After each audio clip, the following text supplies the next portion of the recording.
many, Smriti Irani is still Tulsi, a character that remains one of Indian soap television's most memorable and loved. But it is to Smriti's credit that she has now managed to carve out a distinct identity as a politician who has gone beyond the popularity of her on-screen character. As the National Vice President of the Bharatiya Janata Party, Smriti is now one of the party's youngest and most vocal faces. देश की राजधानी में एक बच्ची अपने मोहल्ले में 3 दिन तक बलात्कार का शिकार होती है और दिल्ली पुलिस मोहल्ले में 5 साल की लड़की को ढूंढ नहीं पाती। Her feisty brand of plain speak has ensured her daily primetime appearances on many a heated television debate, a job she seems to relish. On the A-list today, Smriti Irani talks to Naomi Datta about being a woman politician and says that she sees no glass ceilings for women who want a political career. Thank you, Smriti. Thank you so much for being on the A-list. You got stuck in Mumbai's horrendous traffic, but you're here, thankfully. Thanks for calling me. Okay, Smriti, to begin with, I just want to ask you about a slightly general trend. Now, everywhere in the world, not just in politics, there is gender diversity which is happening. But even in, emancipated boardrooms, somehow women reach their class ceiling very fast, okay? Now, as a women politician, which is a bit of a rarity, have you found your glass ceiling? Is there a glass ceiling? Firstly, I think CNBC itself has broken the so-called glass ceiling. I believe Shirin Bhan is now in charge of the editorial team. But I think as a woman who believes that I will compete with a man on equal footing because I'm blessed with an education. And because of that education, I'm empowered enough to compete with a man equally. I somehow reject this notion of having a glass ceiling. But at the same time, I recognize that there are many women who are struggling for lack of opportunity to either educate themselves or to have an equal opportunity of employment, who are struggling to, yes, break that glass ceiling. But I'm of the opinion that my entire life has not been a bed of roses, but I have not let it cower me down in any way whatsoever. I remember there was a quote by Anne Ryan, and I was a voracious reader, which has stuck to me all my life. And she had said that the question is not who's going to let me, the question is who's going to stop me. But the perception across board, do women have to work twice as hard in what is essentially a man's world? And then I will personalize it to your politics. I have a chip on my shoulder of being from not a very rich family.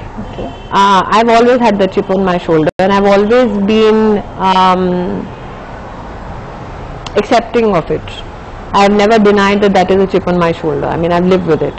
So I don't look at this gender issue per se as too much of a huge issue for me.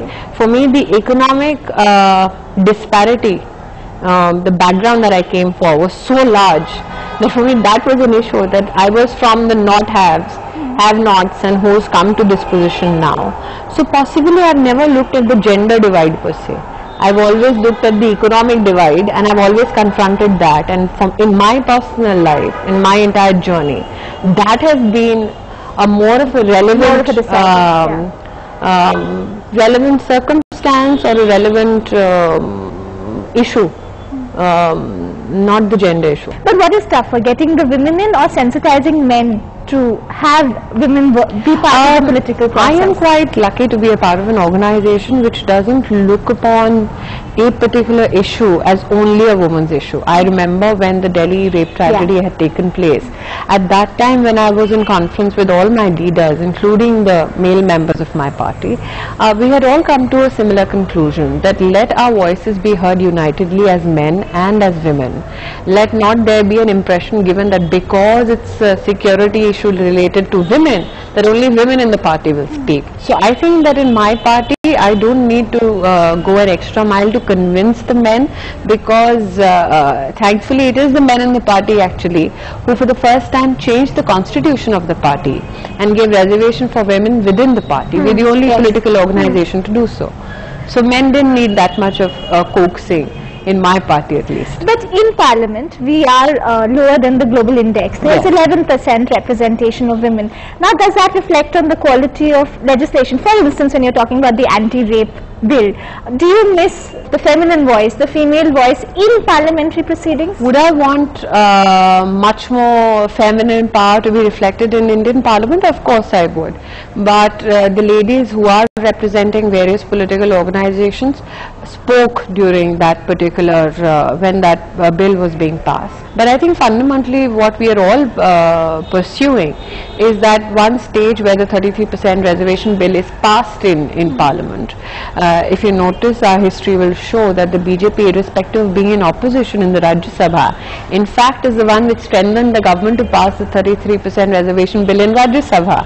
And the gentleman leading the charge, Mr. Arun Jaitley, the leader of opposition, has been very vocal about his support. Now we are waiting for the lady president of the Congress party to bring it into Lok Sabha so that we can all collectively pass it.